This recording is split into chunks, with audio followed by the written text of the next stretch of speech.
Hey guys, welcome to another episode of Talking Far Far Away with me, Scott, and sitting across the pond this time is none other than Mr. Robin Volt. How's it going, Robin? Hey Scott, how's it going? Hello, everybody. Welcome back to another episode of Talking Far, Far Away. Scott, there's a lot happening. I'm really excited to talk about it. And finally, we get a chance to sit down after many busy weeks to talk about Star Wars. Star Wars Rebels, Mm. precisely. So we've just had the trailer come out about a week ago. Can we say about a week? And we've had a lot of time to digest it. I think you've done a review with Caden and Brian, or maybe Caden and James. So I'm not really. We've all had a chat on our Facebook group about it, but I've not really had a chat with you about it. So overall, Robin, what did you think of the trailer? The trailer did what it had to do. I think we've been saying that really about what Star Wars Rebels has brought to us from really the beginning of season 2 was when I really started to notice a switch in terms of the way that they were presenting these trailers, moving these characters forward. And also, they left us on such a cliffhanger at the halfway point that it's like we were kind of waiting for a trailer at some point. And when was that going to happen? And even before we got a solo trailer, we got this thing. And overall, I have to say, they did what they needed to do, and what they also did was they gave Kanan the justice he deserves in terms of the direction that we wanted to see him go down.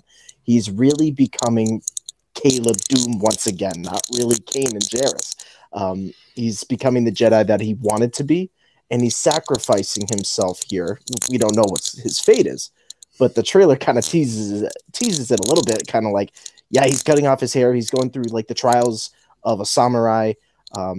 His goal is to come out of here saving his friends, even if it means the end of his life. And I think that means a lot for this story going forward.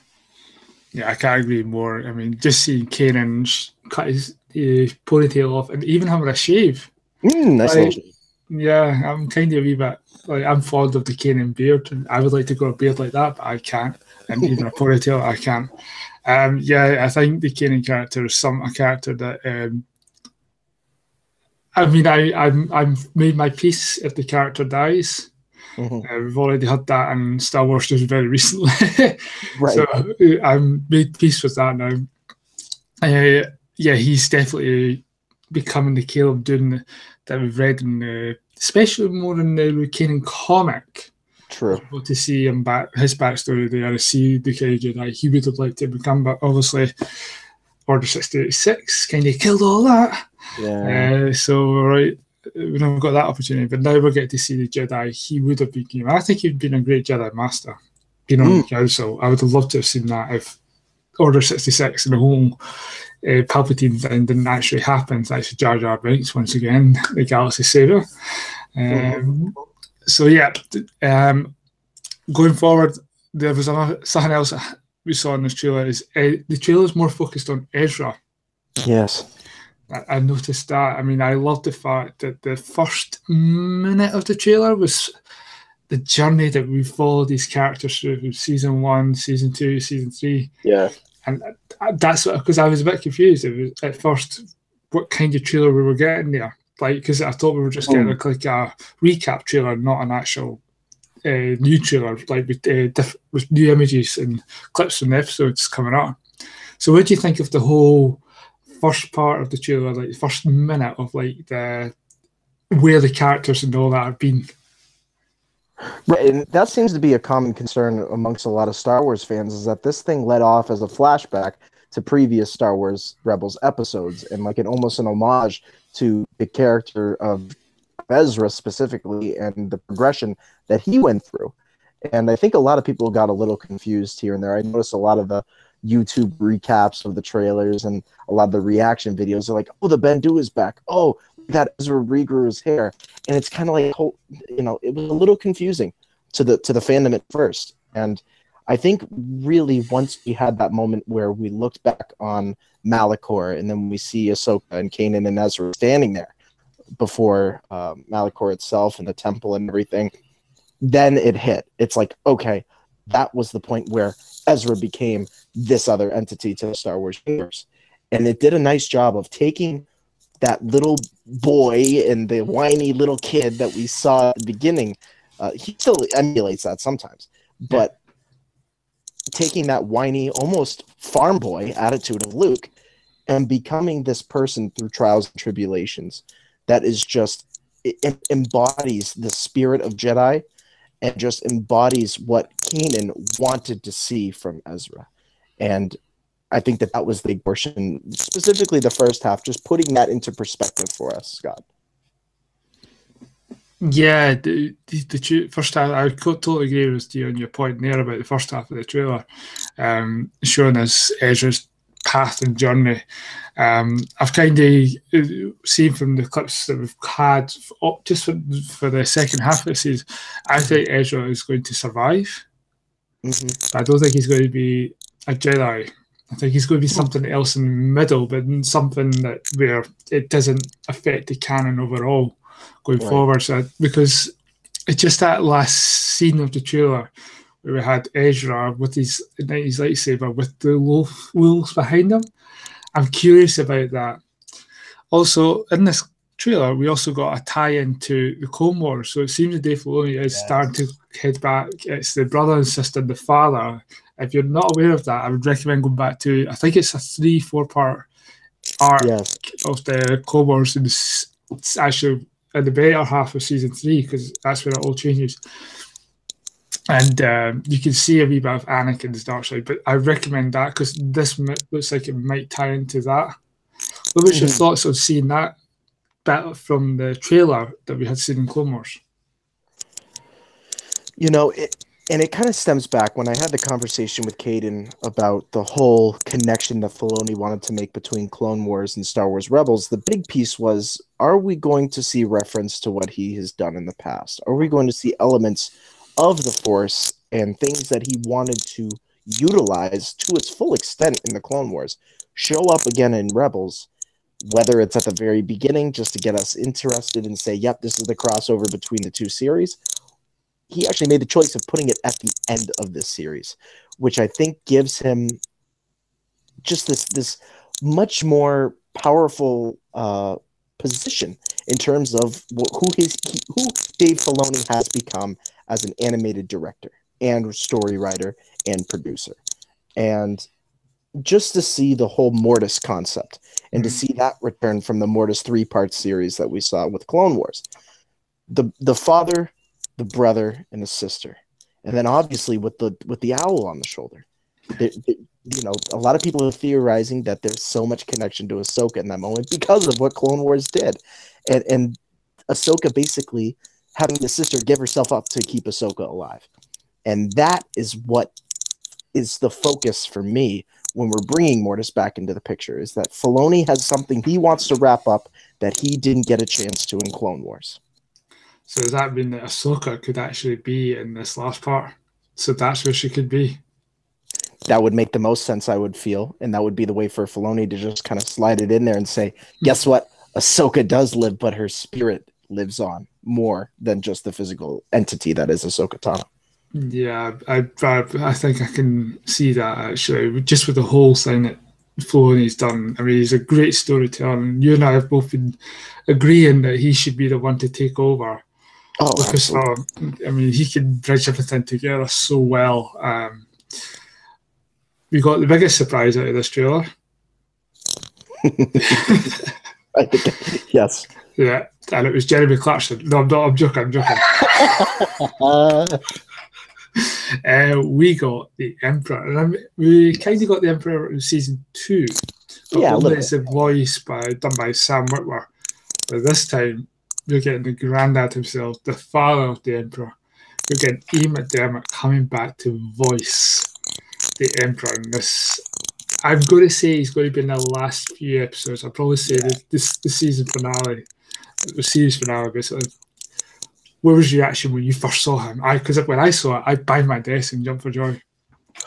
It wasn't for a while, Scott, until I realized that Ian McDermott did that voice. It wasn't until I went on Twitter and everybody was asking Sam Witwer, like, "Oh man, you did the Emperor's voice so well," and Sam's basically like, "That wasn't my voice, guys. I don't know what you're talking about. There's somebody like way better than me that was able to do it." And Sam basically came right out and said, "No, they got Ian McDermott to do this voice. It wasn't me." And I think that that's such a great way for the fandom to kind of connect with this series end. It's like the people, go to the people who have been behind it the entire time to get the answers. And just seeing him there, it's one of those things. I have to adjust myself because we've seen the Emperor so much in the cinematic world that once again, other than maybe that Clone Wars movie from 2003, and the way he was used in the Clone Wars at different times, just readjusting to the animated version of the Emperor. And I think that the one line for me, Scott, that still rings true to this day as we move closer to the premiere of the second half is the moment when he says, "Ezra Bridger, now you are mine."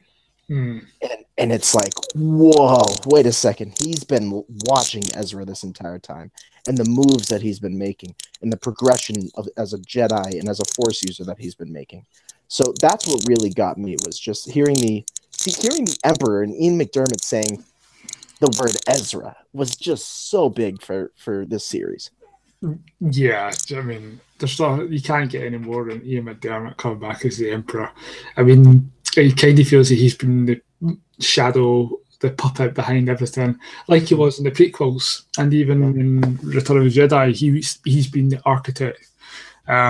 You can't get any more than that. I can't wait to see the Emperor in this. I'm getting goosebumps just even thinking about it. Because it's basically, it's like if Dave Filoni had done it in season 2, I don't think we've been rewarded well with it. No, I think we had to be rewarded with it. We got Vader early, but we were rewarded. You've enjoyed the first season. Here's Vader, and there was reasons why they brought Vader in as well to kind of give the rebels a kick in the butt. Like you can't win all the time, but to get the Emperor, that's your reward for staying with us through all this. The question is, because we've got the Thrawn novel coming out, the second book one coming out, which I can't wait, and I know you can't wait, the rest of us in the network can't wait, is will we see Thrawn, Vader, and the Emperor interact in this? Because we know Thrawn's in this. Yeah, he's in there, definitely. Obviously, there's scenes that people have taken pictures of where Price has been captured by the rebellion, which obviously we'll see that progress at some point in one of these episodes. I'm sure that will be fairly early. It'll be one of those situations where they have Hera, we have Price. Let's make the switch. Let's make this, like early war tactics, because that's really where they are on Lothal.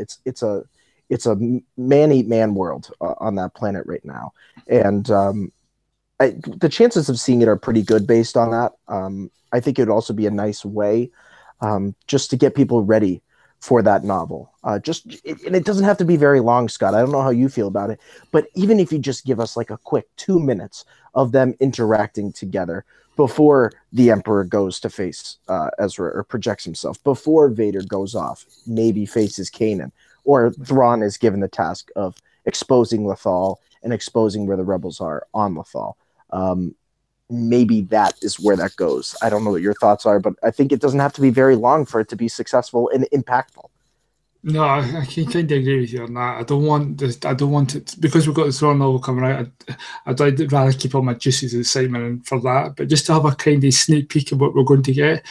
We got it in the last Thrawn novel at the very end. It was just a small, tiny little scene, but to see it on the screen, it would just kind of give us, as fans who have been reading the books, a chance to see that, because I don't think we'll ever see it again. Yeah, I don't think we'll see it in a movie. But just to see the three of them together, it was like when we got the Thrawn with Tarkin. Yes. That, in the season 3 premiere, we got that, and that was kind of like, yay! So just to see Thrawn and Vader, with James Earl Jones coming back to voice Vader, because he's busy voicing, who's the character again in The Lion King? Mufasa. Mufasa, yeah. Yeah, so he's voicing. I'm sure he'd come back and voice Vader. He done it in season 2, so who knows? But it would be great. It seems like the Thor is going to take a bit of a beating. Yes. And it was I got a bit of a shock when I saw it looked like the city capital, the centre itself started lifting up. Yes. I was quite interested in that. Now, I'm kind of curious, is this the Empire's kind of way of dealing to escape? Or I'm quite confused by it, and this is where I'm kind of intrigued. It looks like Lothal's going to take the massive beating and be one of those worlds that the Empire destroys, kind of like, not as bad as Jeddah, but something close to it. Huh. I just had a theory out here, Scott, and as I always say this on episodes, when black smoke starts pillowing from my head and my brain starts frying, usually something's happening up there in terms of a theory. And let me just throw this out there for people, and for you to kind of think about. We've been waiting for the inclusion of another Rogue One character at some point into the season. Somebody that is recognizable, somebody who can come into the picture and be like, oh, wow, that's a nice, real solid nod into, the pathway that we're going towards Rogue One. And I just thought about this. You're speaking of basically the floor of Lothal lifting itself up when this occurs. How awesome would it be? And this is my prediction. If, when Thrawn is bombarding the city, Krennic is on the ship with him and he says, test fire this. I want to see something on even a smaller scale than what we're planning on doing. And he's trying to impress Thrawn by showing him the basic and early technologies that's being developed by Galen Erso. I think that would be an absolute nice little nod to Rogue One without getting into it too deep. Well, I can see that because Krennic has been mentioned in this season so far. I can't remember. It was this season, early. I can't remember which episode. It was I'm going to say episode 5 or 6, but I might be wrong. I need to go back and double check that. But I can see that coming in because it would just be a nice tie-in. We've got Saw, that's a tie-in to Rogue One, but then that's also a tie-in to the Clone Wars. But it would just make this universe more connected. It would make the movies more connected, and it would be great to have Ben Mendelsohn come back to voice Krennic.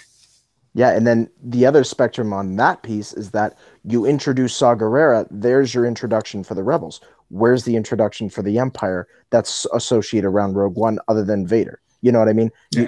You would want to have those two, because obviously Krennic and Saw Gerrera have their battles. He knows them as his band of misfits. What was that relationship like? Was it on Lothal where that relationship took a full 360 and Saw's on Lothal and he's trying to ruin Krennic's plan? That would be an absolutely fantastic piece to this season. Maybe something involved in that 90-minute episode. It's like traditional Star Wars. We have 3 different things going on at the same time, and we're just going to go back and forth and see these stories play out. And it would also bridge the gap of how Saw got that injury and started becoming like half a Vader. So, why?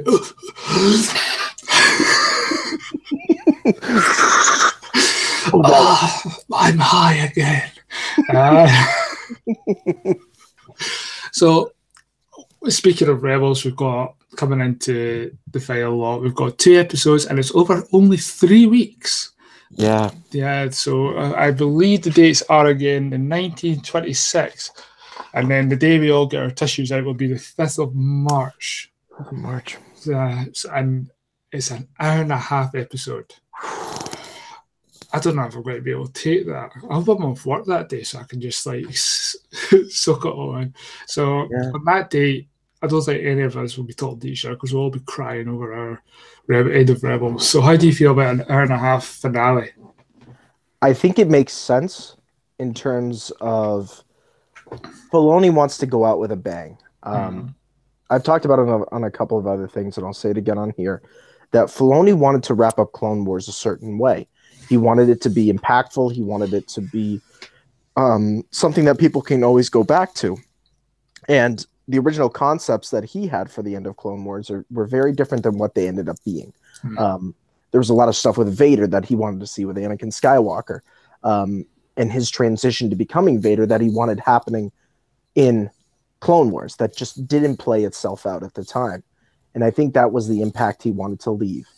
And Rebels has now given him a chance to not only do it across a 90-minute span, but to also wrap up these characters in a way where we can move forward and say, okay, the events of Rogue One and everything that follows makes sense to what was given up in the struggles and the trials and tribulations and the sacrifices that these rebels made, and where Hera Syndulla goes, and where Sabine Wren goes, and where these main characters all go going forward. So I think that it's a great format for doing it, and it's going to be one of those things where it's like, wow, we're talking about the cinematic universe. This finale might actually be up there in terms of some of the cinematics we've seen Star Wars play out, and some of the things that we reflect on going forward. So I hope, well, my favourite Star Wars movie is Empire Strikes Back, so if it could beat that, I'd be well and truly surprised. I mean, this could be an hour and a half finale. It could be even on the cinema. Yes. And I would love to see that. I wonder if they won't do that, Scott, at some point. If just because we have such a time gap here, that they just don't release it in theaters for a week or so and just let fans enjoy it once again. Well, I've been lucky enough to actually see Rebels in a kind of theatre surrounding Celebration, and there's a sense of excitement when that happens. Mm-hmm. Like because you've got everybody in there who's wanting to see Rebels, and then where certain things happen, everybody knew the bits to clap and everybody knew the bits not to, and the energy for that. But the question is, if they did that, would be enough people go and see it? Oh, I know. That's the thing. It's not like Game of Thrones where it has happened, or even recently with Inhumans, which didn't last long in the theatre, unfortunately. And don't get me wrong, I enjoyed it in the theatre. It was nice to experience a non-Marvel movie in the cinema, if you know what I mean. Mm-hmm. But it would be quite nice to see the Rebels finale in IMAX. Oh, wow. I'm starting to get goosebumps just even thinking about that. See, you're making things happen and they're not going to happen. I tried not to, but it usually ends up happening. Yeah. So yeah, we've got all that to look forward to. It's just going to be a great time for Star Wars fans to actually enjoy this. Yeah. We'll be all able to sit back as a unified community and to just kind of, experience this and share our thoughts and find a way to unify ourselves after everything that's happened around Star Wars Rebels, and just continue that mindset heading forward that, no matter what Star Wars does, no matter what product they push out, we're all a unified group watching this together and sharing these moments. Yeah, I totally agree. And when the finale comes after it's all said and done, expect us to do a review on it, and I'm sure Robin will have sweaty towels as well, and tears and tissues and all that. And I don't know how Brian's going to cope. I hope someone's going to give him a hug. Somebody's got to give him a hug, and it's not going to be all those hot toys. No. Even though he's got 2 new ones on the way. So Rebels is coming to an end. And then after that, we've got Solo. Now, we're only, 4 months away now? Yeah. 4 months. And we've still got nothing yet. So when do you expect this trailer to drop? Because I thought it would be last week.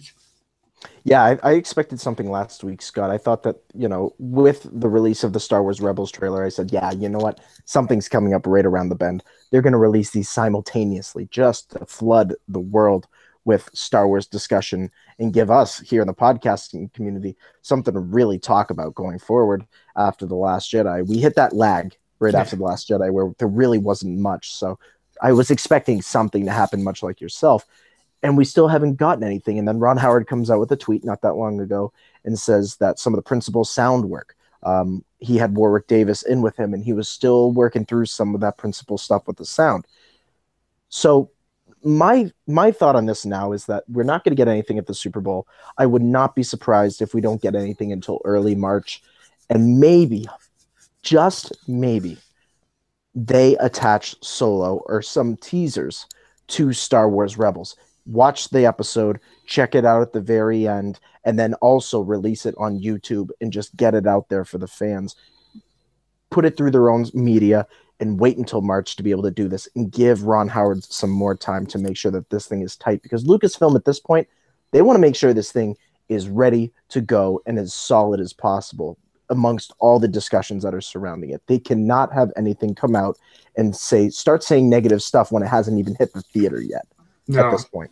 No, I'm starting to think that some people are getting a bit negative about it because we still haven't seen anything. I mean, last week when we did the Ken Napsok interview, we had got the synopsis and we thought, oh, great, synopsis is out, and we thought we'd get a trailer. But there has been some places that have had like images shown, like certain conferences and media things, so we know it's coming.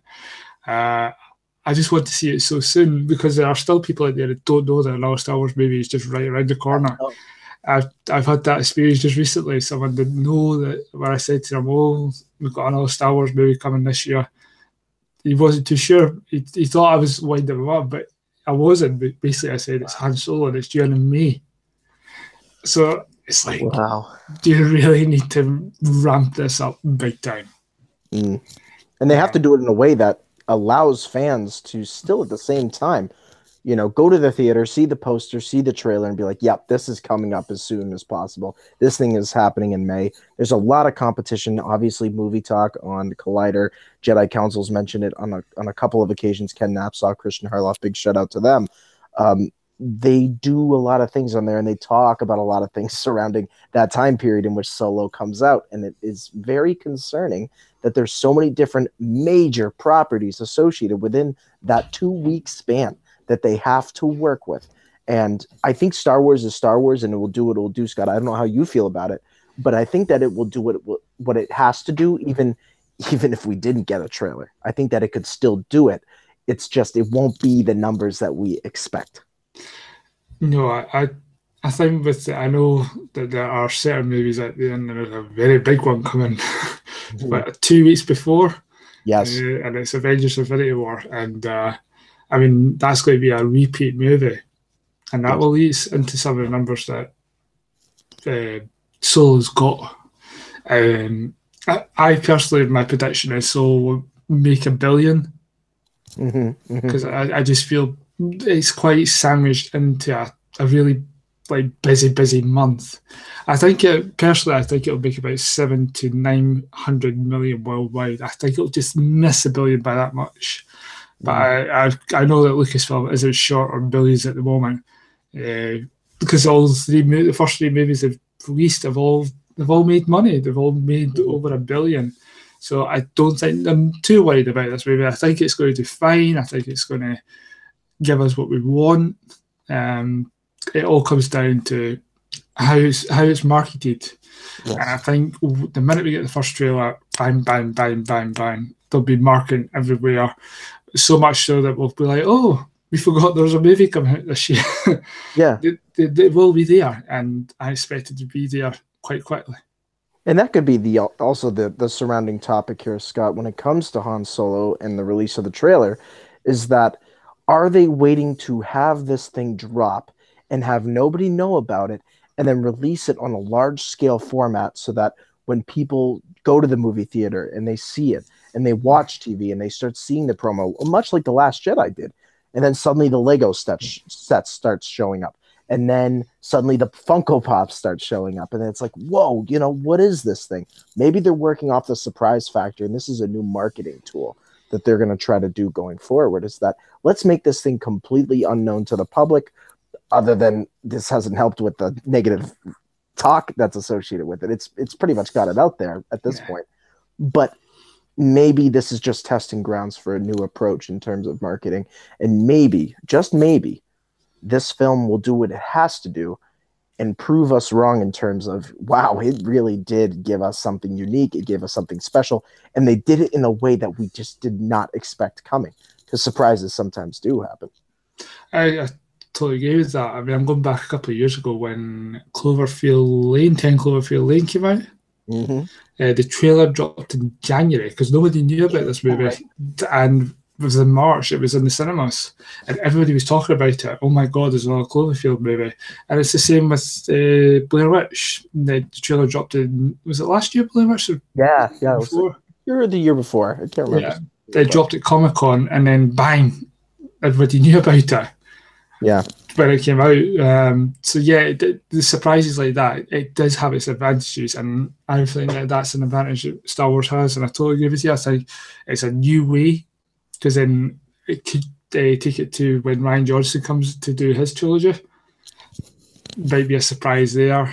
Who knows? It's the question. Who knows? But I totally think you're right about this one, about the surprise trailer, and it will be a very big surprise for all of us.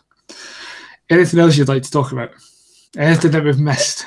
Oh, I think we've covered a lot of really solid stuff. I think that just the message going forward, we cannot say it enough here at the BrickCityBlockade.com podcast network, is that it's you want to get your voice out there.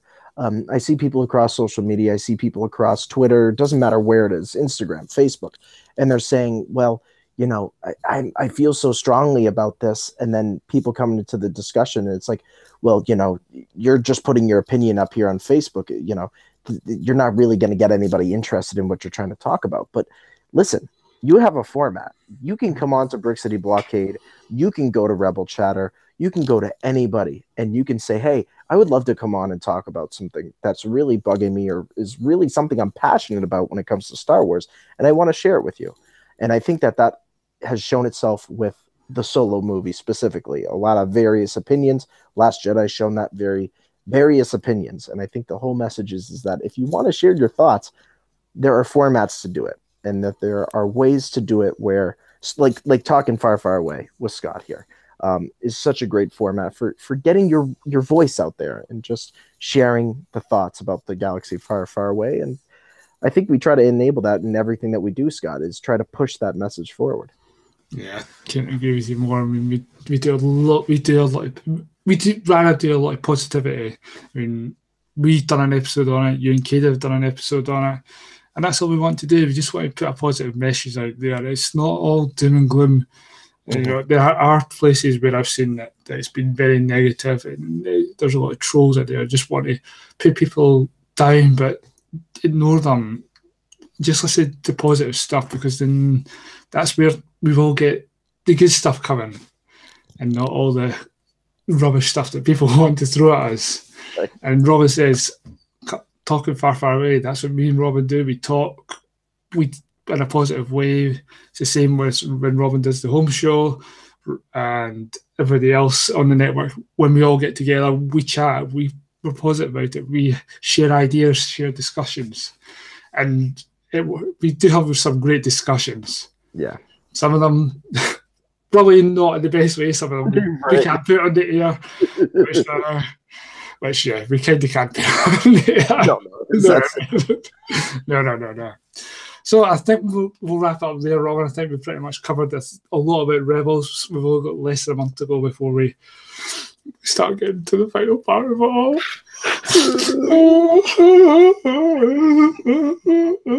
Sorry, there we go. So Robin, where can the good people find you across the world of social media? That's right. It's a little thing called plug time. That's right. You guys can follow me over on Twitter at Mr. Vote Tweets. Please make sure to head on over to Instagram, follow me at The Official Vote, and also please make sure to head on over to Facebook and send that friend request over. That's great. And you can find me on Facebook at Scott Ange and on Twitter at Scottish85. Subscribe to us on iTunes, SoundCloud, Google Play, and I'm trying to think, is there anywhere else? Yeah, I think that's the place where they can hear our lovely voices. Yes, and I could try and do a bit of opera if you want. Robbie could join in with me. We could do a British tar. Maybe we might do a soundtrack one day. What do you think? Yeah, you know what? I am totally up for it. I'll make sure that I have the proper outfit ready to run. Yeah, I can just see you wearing one of those fluffy costumes with a baton. Exactly. So from myself and Mr. Robin Vogt, may the force be with you. Always.